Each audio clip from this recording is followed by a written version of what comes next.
I want to save you all some time and I want to save you some money. That's why we're going to talk about the 5 mistakes that I most see with buyers. The number one mistake that I see buyers make is not getting pre-qualified by a lender. Now, that can cause problems on a couple different levels. One is if you start looking at homes, you start looking at areas, and you're not sure what you can comfortably afford, you may fall in love with some homes or some areas that just ultimately aren't going to work, and that's pretty heartbreaking.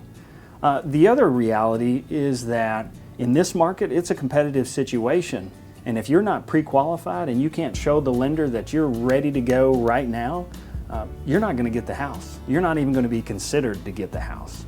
So it's very important that you get pre-qualified up front and first. The second biggest mistake that I see buyers make is not being realistic about what they can afford. You want to start with, okay, what can I comfortably afford as a monthly payment? And then let them work backwards from there to see what you can afford in terms of your home.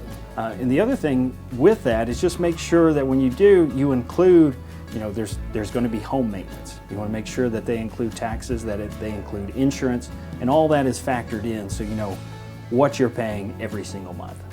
The third mistake I see buyers make is actually wanting to negotiate the price too low. Now, 2 or 3 years ago, I would say that wasn't even possible. But in today's market, depending on the area, depending on the home, work with your agent to determine if this is one of those situations. But sometimes the lowest price is over the actual list price. And I know that's hard to stomach and that's hard to hear, but that's the reality in this very, very competitive market. So make sure that your agent understands the market and understands what it's going to take to get the house. The fourth common mistake is putting too much faith in online pricing and seeing homes online. Don't get me wrong, Zillow, Trulia, they are fantastic tools, but they are only estimates and they're not always the most accurate. Now, if a home is in a very cookie cutter neighborhood where each home is exactly the same, you might have a little bit better idea. But if the neighborhood is diverse or it's close to another neighborhood, sometimes it can be way off. So you need to talk to a professional. You want to have your agent give you a very specific analysis of what the home is worth. The fifth and last mistake, most commonly, is not putting enough faith in the home inspection itself. First and foremost, you've got to get a home inspection no matter how great you think the house is.